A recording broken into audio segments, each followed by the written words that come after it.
हम हैं असली भारत, हम भी भारत। नमस्कार, द वायर में आपका स्वागत है। मैं हूं आरफा खानम शेरवानी। कोरोना के बाद की राजनीति, अभी 2 महीने से ज़्यादा गुजर चुके हैं, लेकिन अभी भी हम ये समझने की कोशिश कर रहे हैं कि कोरोना के दौर में भी क्या सियासत होगी, कोरोना की जो बाद की राजनीति है वो कैसी होगी, क्या सरकार अपना रवैया बदल रही है, क्या जो विपक्ष है वो अपना रवैया बदल रहा है। लेकिन उस दौरान जो चीज़ें हो रही हैं जो एक लोकतांत्रिक देश में नहीं होनी चाहिए, लॉकडाउन के दौरान ही वो कहीं ना कहीं एक लोकतंत्र को तानाशाही की तरफ बढ़ते हुए हम देख रहे हैं। कई ऐसी महत्वपूर्ण चीज़ें हैं, जैसे सबसे बड़ी बात है अप्रवासी मजदूरों का मुद्दा।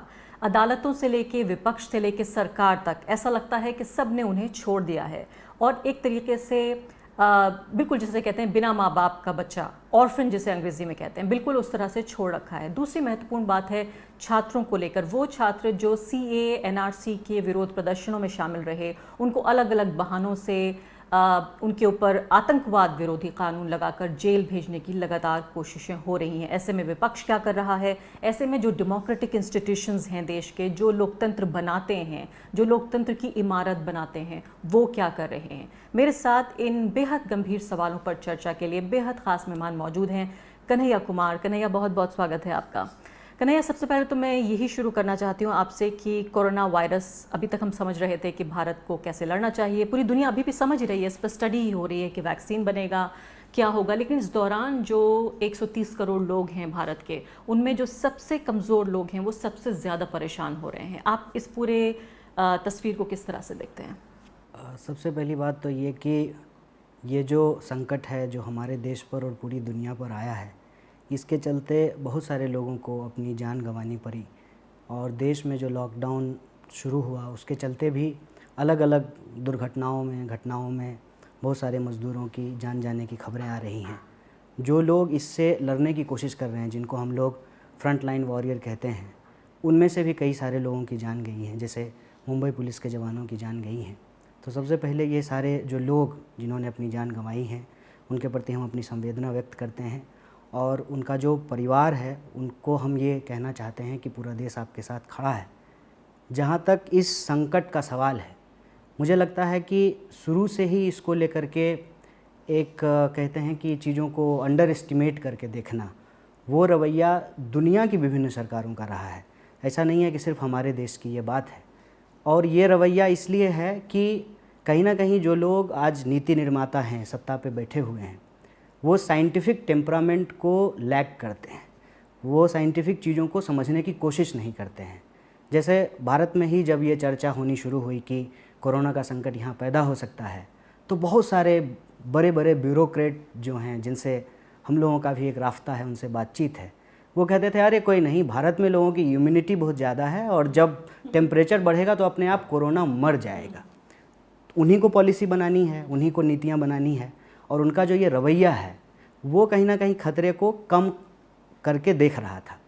उसके बाद भी जो जिस तरीके से चीज़ें यहाँ पे हुई हैं, उसमें कुछ महत्वपूर्ण बात है जिन चीज़ों को हम लोगों को समझना चाहिए। नहीं कन्हैया, ये भी मैं आपके साथ साथ ये भी आपसे मैं जानना चाहती हूँ कि जब अनसाइंटिफिक टेम्परामेंट का तो आप जिक्र कर रहे हैं, लेकिन जब इस गंभीरता को समझने की कोशिश भी की गई, उसके बाद भी कितना अनप्लान तरीके से, किसी भी योजना के अभाव में 130 करोड़ लोगों को ताले में बंद कर दिया गया। जी बिल्कुल, आप इस पे मैं आने वाला था कि लॉकडाउन करना ज़रूरी था, इसमें कोई दो राय नहीं है।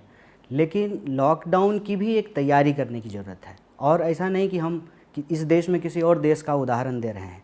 केरला का उदाहरण हमारे सामने है कि उन्होंने पूरी तैयारी की है। और आप देख लीजिए कि सबसे पहला मरीज़ जब उनके यहाँ रिपोर्ट हुआ, आज न सिर्फ वो कंट्रोल किए हैं, बल्कि वहाँ पे सिर्फ जो है 4 लोगों की मौत की खबर आई है। जबकि आप भारत में दूसरे इलाकों को देखेंगे और लॉकडाउन के प्रभाव को देखेंगे तो दर्जनों मजदूर तो एक्सीडेंट में मारे जा चुके हैं।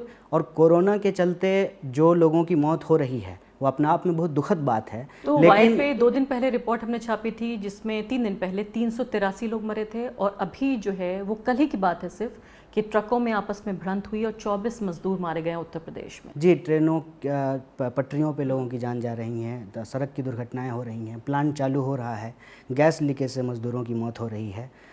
इसके साथ साथ जो मैं एक महत्वपूर्ण बात यहाँ पे आपके सामने उजागर करना चाहता हूँ, हम लोग दिल्ली में जब रहते हैं तो आप जब भी एम्स या सफदरजंग अस्पताल के आसपास से गुजरेंगे तो हज़ारों लोग वो आपको अस्पताल के बाहर दिखाई देंगे।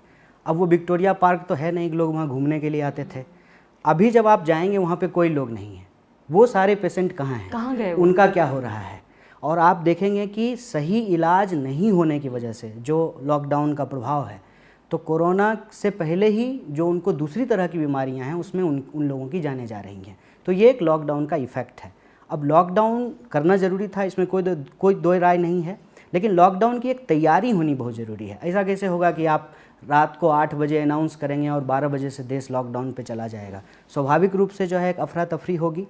मैं उन चीज़ों के डिटेल में जाने से पहले एक जो बहुत ज़रूरी चीज़ है जो कोरोना महामारी को लेकर के और इसके जो रोकथाम के उपाय हैं उसको हमको समझने की ज़रूरत है। पहली बात, कोई भी महामारी अगर कहीं आती है तो वो पूरी तरह से तभी रुकेगी जब उसका वैक्सीन आएगा, और वैक्सीन जब आएगा तो वो लोगों तक पहुंचते हुए कई साल लगेंगे, कई साल लगेंगे। जैसे आप देखें, इस देश में पोलियो एक महामारी थी, उसको ख़त्म होने में कई दशक लग गए।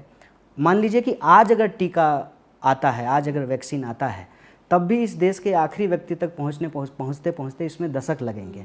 और उसका टेस्टिंग का सवाल है। ये व्हाट्सएप का मैसेज तो है नहीं कि फटाफट फॉरवर्ड कर देंगे सब ग्रुप में, सबको वैक्सीन मिल जाएगा। तो ये जो सारी चीज़ें हैं, ये लैकिंग इसलिए होता है कि जो लोग आज नीति बना रहे हैं, जिनको देश के लिए नीति बनाना है, वो एक जो जिस बात में मैं बार बार जोर दे रहा हूँ, वो साइंटिफिक टेम्परामेंट को लैक करते हैं।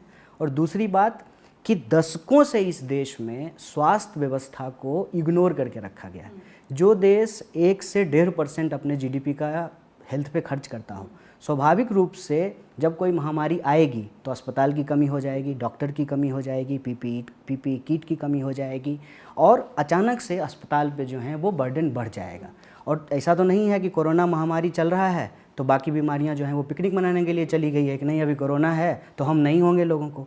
तो इसीलिए हम एक भयावह स्वास्थ्य समस्या से जो है घिर गए हैं। अब बार बार जो लोग केरल की प्रशंसा कर रहे हैं, तो ऐसा नहीं है कि केरल ने आज इसकी तैयारी की है। आपकी राजनीतिक नजदीकी है, विचारधारा से, पार्टी से, आप इसलिए तो नहीं हम ऐसा नहीं कह रहे हैं। केरल में 5 साल में सरकार बदल जाती है और वहाँ की जो स्वास्थ्य व्यवस्था की तैयारी है वो दशकों से चला आ रहा है। हम कह रहे हैं कि ओवरऑल आज के डेट में हम लोगों को एक बात समझनी चाहिए कि ये जो आज हेल्थ को लेकर के ये प्रॉब्लम हम लोग फेस कर रहे हैं, उसका संकट भी इस सिस्टम में ही है। और कई बार ये चर्चा होती थी कि कैपिटलिज्म का फिनेंशियल क्राइसिस है। कैपिटलिज्म का सिर्फ फिनेंशियल क्राइसिस नहीं है, कैपिटलिज्म का स्ट्रक्चरल क्राइसिस भी है। और ये स्ट्रक्चरल क्राइसिस कैसे पैदा होता है? जब आप किसी भी बेसिक नीड को, किसी भी बेसिक ज़रूरत को प्रॉफिट मेकिंग गुड्स बना देंगे तो स्वाभाविक रूप से ये स्ट्रक्चरल क्राइसिस पैदा होगा। ये काम एजुकेशन के साथ किया गया और यही काम हेल्थ के साथ किया गया। और हेल्थ जो है वो किसी भी व्यक्ति का पर्सनल मैटर नहीं है, ये अब एक यूनिवर्सल मामला बन गया है। और मैं इसी के साथ आना चाहती हूँ मज़दूरों की समस्याओं पर कि हमारे देश में 12-13 करोड़, कुछ अंदाज़ा ये भी है कि शायद 14 करोड़, क्योंकि अनऑर्गेनाइज्ड हैं तो उनका कोई गिनती भी नहीं है प्रॉपर, 12 से 14 करोड़ मान लेते हैं अनऑर्गेनाइज्ड जो हैं वो लेबरर्स हैं। तो ये 2, 4, 10, 20 लाख नहीं, करोड़ों लोगों की ये समस्या है। और इसीलिए अभी भी हज़ारों लोग अभी भी सड़कों पर चल रहे हैं। मतलब उन्होंने पूरे के पूरे फ्लाईओवर्स नाप दिए हैं।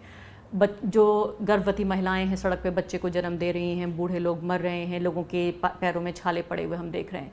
और ये सब कुछ न सिर्फ कि सरकार देख रही है, ये हमारी अदालतें देख रही हैं, हमारा विपक्ष देख रहा है, एक बड़ा मिडिल क्लास देख रहा है, भारत का एलीट क्लास देख रहा है, मैं और आप देख रहे हैं, और हम कुछ नहीं कर पा रहे हैं। क्या ये एक लोकतंत्र की मौत नहीं है? एक तो मेरा ये मानना है कि भारत में जो एक परंपरा रही है, जिसको कहते हैं दान की परंपरा, हेल्प की परंपरा, जिस तरह से बिना तैयारी का इतना बड़ा लॉकडाउन का फैसला लिया गया, भारत में अगर ये संस्कृति नहीं होती सदियों से तो समस्या और ज़्यादा भयंकर हो जाती। और आपने देखा होगा कि हमारे यहाँ एक बड़ा मशहूर कहावत है कि दाएं हाथ से दान कीजिए तो बाएं हाथ को पता नहीं चलना चाहिए। तो ये जो सब लोग सहयोग में आए, इंडिविजुअल, NGO, पार्टी वर्कर्स और गांव मोहल्ले के लोग, उससे समस्या कहीं ना कहीं थोड़ी सी कम हुई। लेकिन कोई भी व्यक्ति, कोई भी संस्था, कोई भी NGO या कोई भी पार्टी वो सरकार का रिप्लेसमेंट नहीं हो सकता है। सिर्फ और सिर्फ सरकार के पास ही वो पावर है कि वो हर चीज़ को सही तरीके से डिस्ट्रीब्यूट कर सकते हैं। सरकार अगर इस काम को नहीं करेगी तो स्वाभाविक रूप से एक बड़ा क्राइसिस जो है वो पैदा हो जाएगा। जहाँ तक मजदूर का सवाल है, आपने जो प्रश्न पूछा है, एक तो हमारे जीवन में, हमारे डिस्कशन में मज़दूर कंसिडरेशन में नहीं था। बहुत सारे लोग ऐसे हैं जो कभी नहीं महसूस किए होंगे कि उनके जीवन के लिए नाई कितना ज़रूरी है, उनके जीवन के लिए स्वीपर कितना ज़रूरी है, कुक कितना ज़रूरी है, ड्राइवर कितना ज़रूरी है।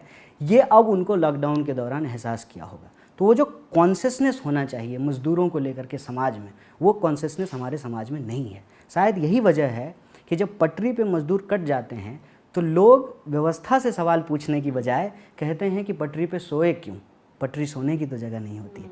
इतनी नहीं, संवेदनहीनता। लेकिन अब ये लोग नहीं कह रहे हैं, अब ये हमारी अदालतें कह रही हैं। सुप्रीम कोर्ट ने ये कहा कि वो लोग, हम कैसे रोक सकते हैं उन लोगों को जो कि ट्रैक्स पे सो जाते हैं, और ये कहा कि जो लोग चलना चाहते हैं, चलने वाले लोगों को कौन रोक सकता है। देखिए, ये संवेदनहीनता जो है अगर समाज में पैदा हुआ है तो उसके लिए सिर्फ एक संस्था नहीं, बल्कि मैं समझता हूँ कि हम सब कहीं ना कहीं जिम्मेवार हैं।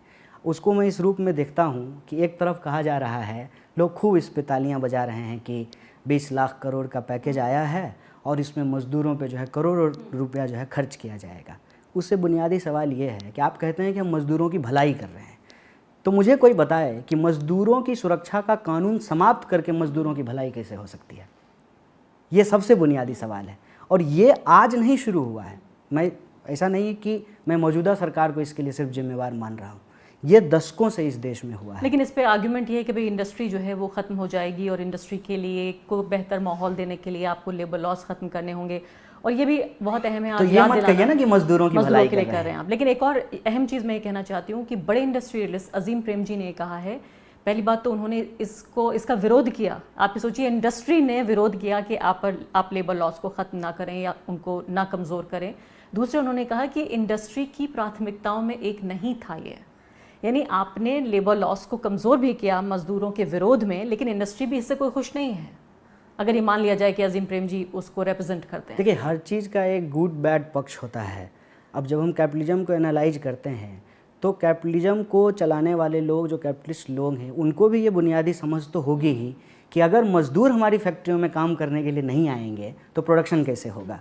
और आप प्रोडक्शन अगर कर भी लेंगे तो अल्टीमेटली उसको जब बाजार लेकर के जाएंगे तो उसको खरीदेगा कौन। जब लोगों के पास परचेजिंग कैपेसिटी नहीं होगी, खरीदने की क्षमता नहीं होगी, तो स्वाभाविक रूप से आर्थिक मंदी आएगी।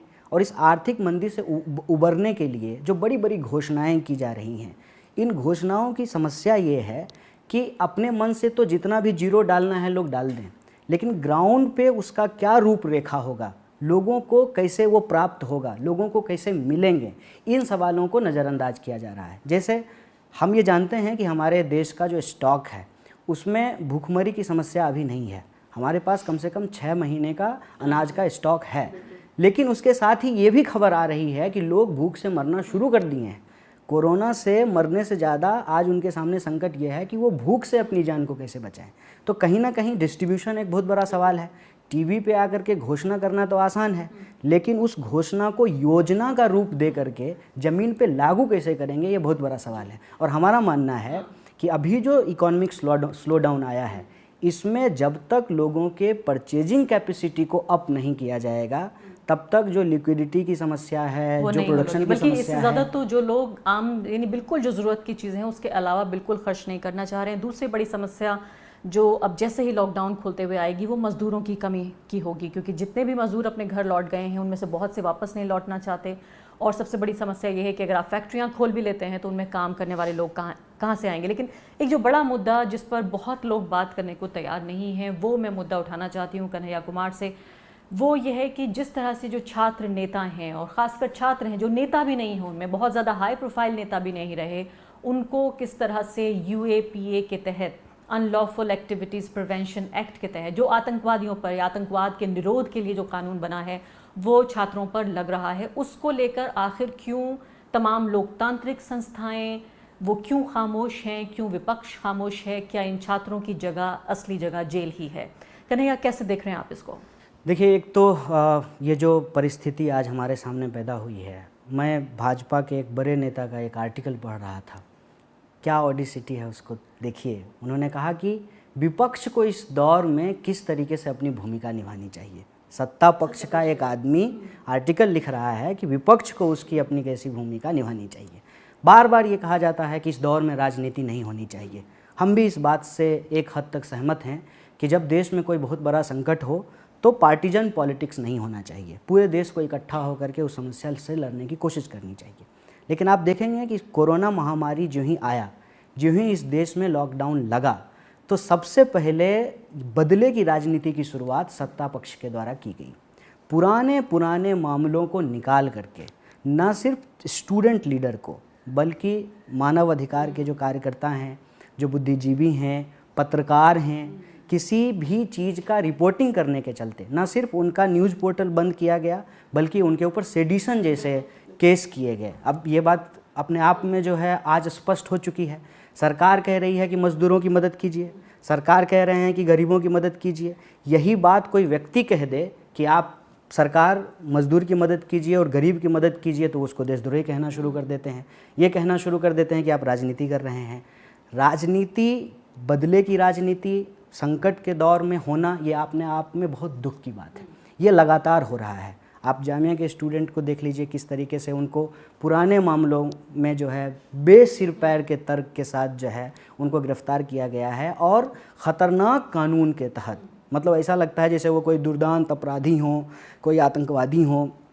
इस तरीके का एक्ट लगा करके, सेडिशन एक्ट के तहत जो है पत्रकारों को जो है बुक किया गया है। मैं स्पेसिफिकली छात्र नेताओं पे आना चाहती हूँ, और ख़ासकर उन पर जो कि CAA NRC के प्रोटेस्ट, जो माना गया कि भारत में शायद बहुत सारे सालों में एक लोकतंत्र का जो जश्न जिसे कहते हैं, जिसमें लोकतंत्र अपनी पूरी पोटेंशियल के साथ सड़कों पर नज़र आया कि अगर नागरिक है, उसे किसी बात से समस्या है, और ख़ासकर इतनी बुनियादी समस्या जो कि उसके सिटीजनशिप राइट्स को लेकर है, उनमें सामने आया। उनमें ख़ासकर इंडियन एक्सप्रेस की मैं रिपोर्ट पढ़ रही थी कि न सिर्फ कि वो 6 लोग जिनको कि लॉकडाउन के अंदर उनके ऊपर UAPA का चार्ज लगाया गया, उनमें से आपके करीबी उमर खालिद भी शामिल हैं जो JNU में आपके साथ रहे।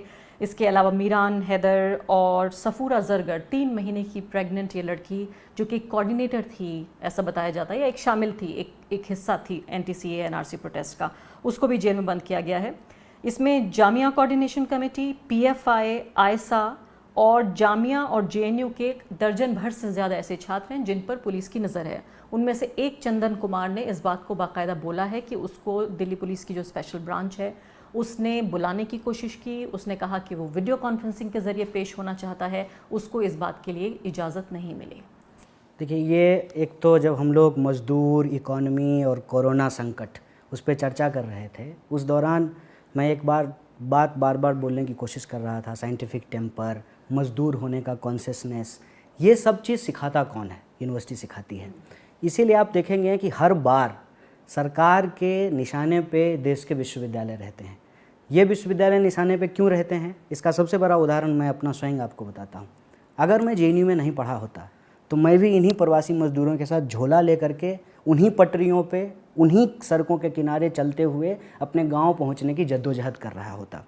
यही हकीकत है कि इस देश में एक बड़ी आबादी जो इस देश की शहरों को बनाया है, सड़कों को बनाया है, वो जो आबादी है उस आबादी के बारे में लोग सोच ना सकें, उनके हक और अधिकार की बात ना कर सकें।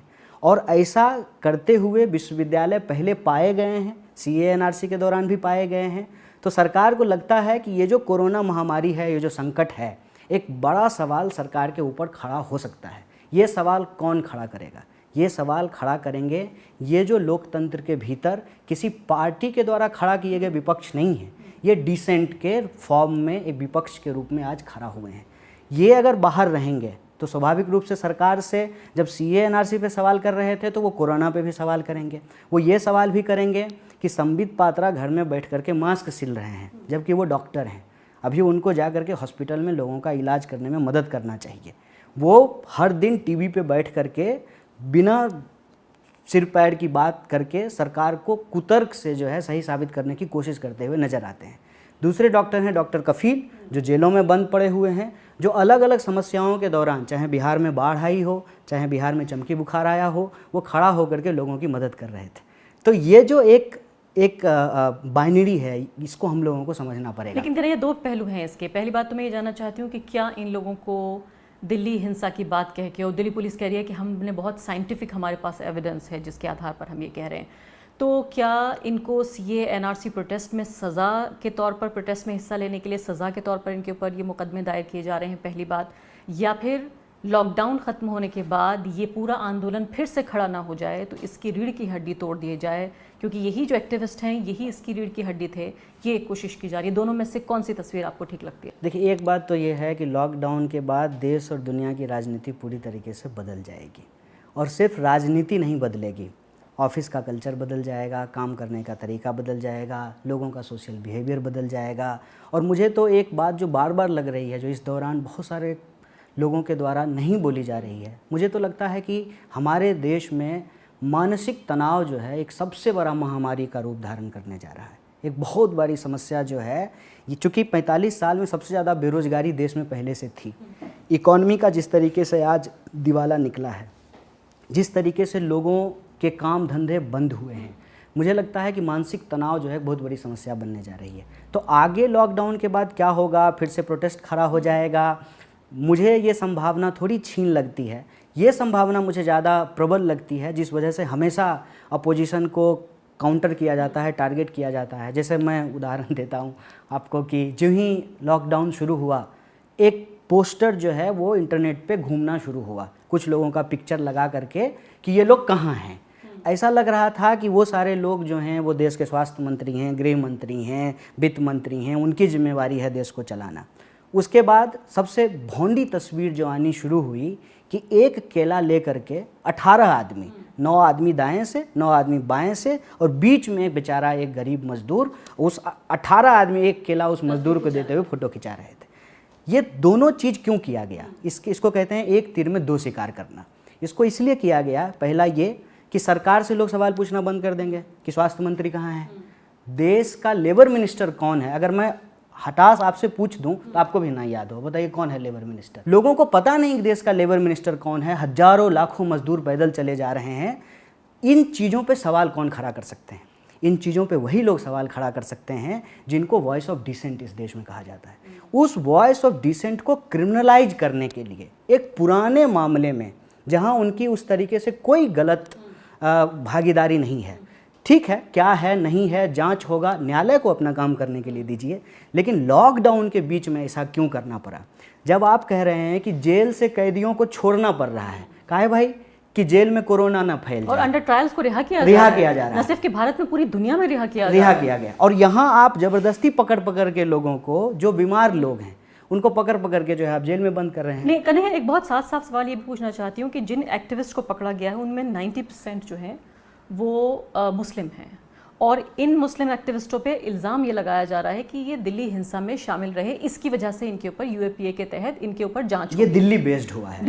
ये दिल्ली बेस्ड हुआ है। लेकिन अगर मैं आपको दूसरे शहरों की बात करूं या दूसरे केस की बात करूं, आपके ही जो बिल्कुल मतलब सिद्धार्थ वरदराजन, हाँ, उनके ऊपर केस कर दिया गया यूपी में, ठीक किया गया। लेकिन मैं इसको इसलिए जोड़ना चाहती हूँ इससे कि इन एक्टिविस्ट को पकड़ा गया दिल्ली हिंसा के आरोप में, कि दिल्ली हिंसा में ये दिल्ली में रह रहे एक्टिविस्ट, इनको हम पूछताछ कर रहे हैं या इनके ऊपर इसका आरोप है। और आप ये देखिए कि दिल्ली हिंसा में मारे गए जो ज्यादातर लोग हैं, मोर देन 80% लोग, ये हम कह रहे हैं कि ये छोटे छोटे जगह तक हुआ है। हाँ, आप जो बात कह रहे हैं वो बिल्कुल ठीक है, उस बात से मैं इनकार नहीं कर रहा हूँ कि विक्टिम भी उसी कम्युनिटी से आ रहा है, और जो उसका परपेट्रेटर है, जो आरोपी है, वो भी उसी कम्युनिटी से आ रहा है। ये वही टैक्टिस है ना जो मैं कह रहा था आपको, कि एक तीर से दो शिकार हो जाएगा। स्वास्थ्य मंत्री लूडो खेल रहे हैं, इस पे कोई सवाल भी नहीं पूछेगा, और विपक्ष इस पे सवाल खड़ा करे उससे पहले उसको बदनाम भी कर दिया जाएगा।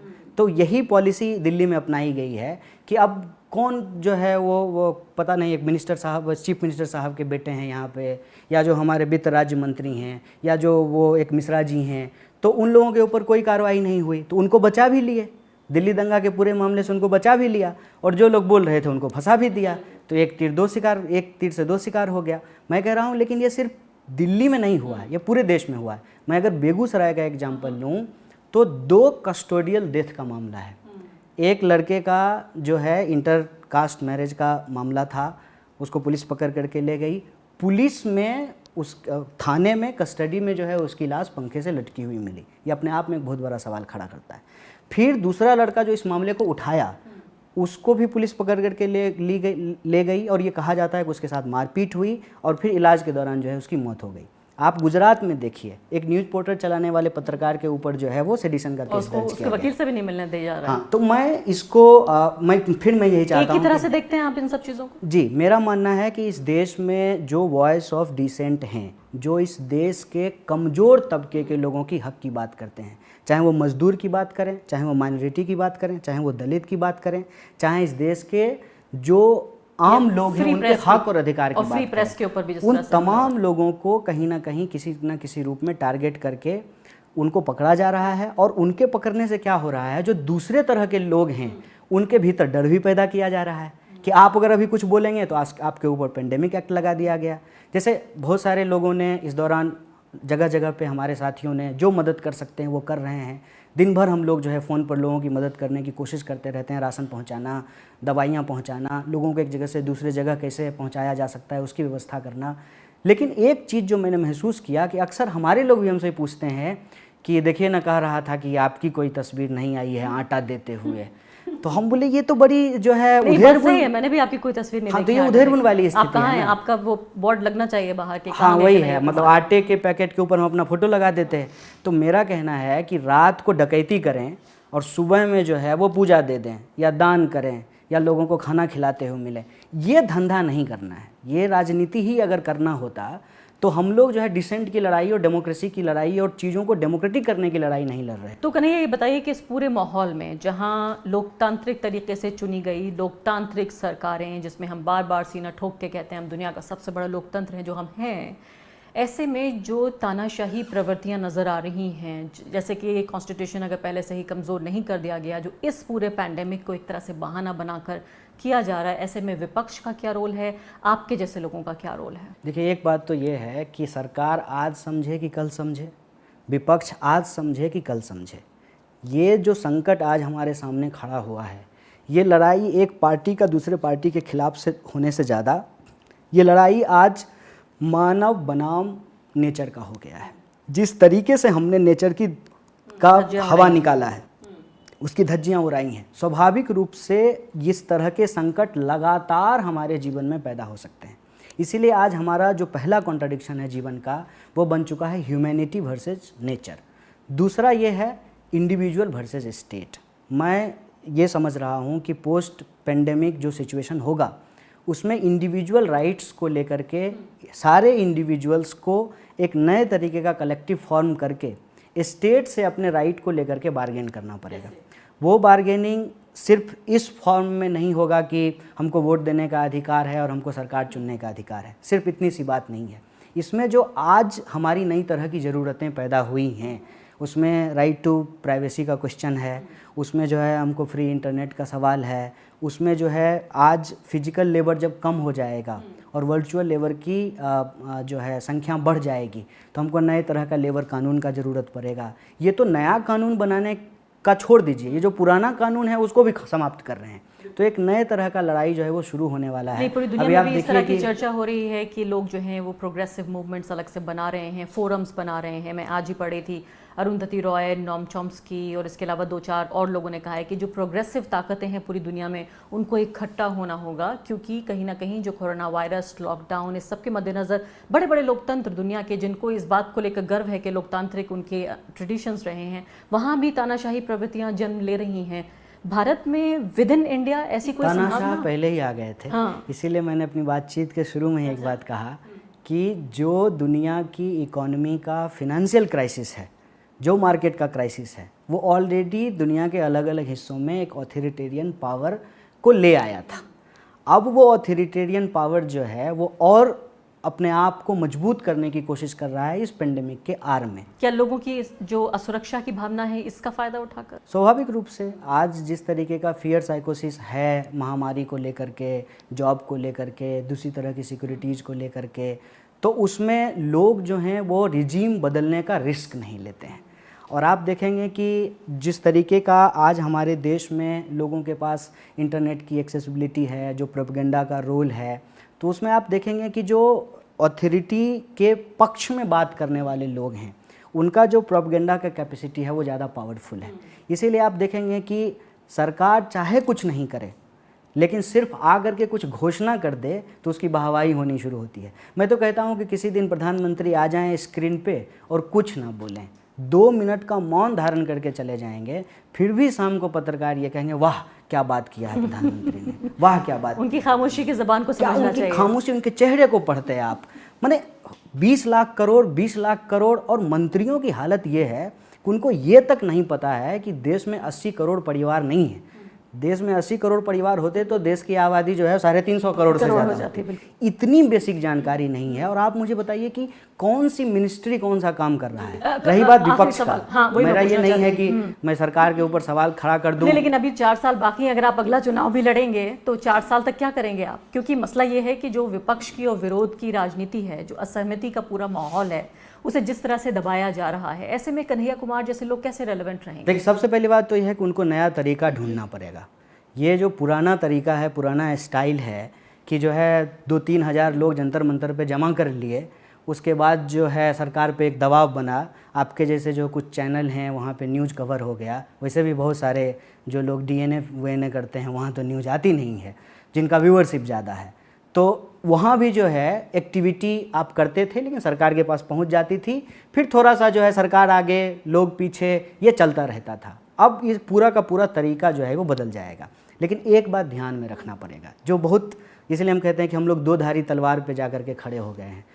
बदलना, ये पुराने तरीके काम नहीं करेंगे, नया तरीका हमको ढूंढना पड़ेगा। लेकिन नया तरीका सिर्फ ये नहीं हो सकता है कि आप ट्विटर ट्रेंड चला दें। जैसे मैं देखता हूँ कि किसी चीज़ को लेकर के justice for this, justice for that, वो ट्विटर ट्रेंड आप चला देते हैं, लेकिन जस्टिस उससे इंश्योर नहीं हो जाता है। अगर ऐसा होता तो मैं भी आज जो है ट्विटर ट्रेंड चला देता, भारत सोने की चिड़िया है, कल चला देता जो है कोरोना महामारी भारत में ख़त्म हो गया। अगर ट्विटर ट्रेंड चलाने से कोई चीज़ लागू हो जाएगा तो इसको तोड़ने के लिए, लेकिन पीपल टू पीपल जो कांटेक्ट है इस वायरस ने, तो इसी को बहुत हद तक जो है कम कर देगा। ये मैं तो ये कहती हूँ कि अगले 2-3 साल तक भी एक जो विपक्ष की जो राजनीति रही, जिसमें लोगों को इकट्ठा करने का आप जिक्र कर रहे हैं, सोशल डिस्टेंसिंग की वजह से, वो आप तब भी नहीं कर पाएंगे, आप खुद नहीं कर पाएंगे। अगर सरकार ये कल को कह भी दे कि लॉकडाउन खुल गया है, आप मिलिए आपस में जैसे बातचीत करना चाहते हैं, आप खुद भी नहीं कर पाएंगे। देखिए ये संकट है, ये हम मान रहे हैं कि आप कह रहे हैं वर्चुअल नहीं करना चाहिए, फिजिकल आप कर नहीं सकते। नहीं, वर्चुअल तो करना ही चाहिए। हाँ, लेकिन वर्चुअल आखिरी चीज नहीं है। आखिरी चीज, जब तक आप फिजिकल कुछ नहीं कर पाएंगे, फिजिकल कर नहीं पाएंगे, उसके तरीके ढूंढने पड़ेंगे।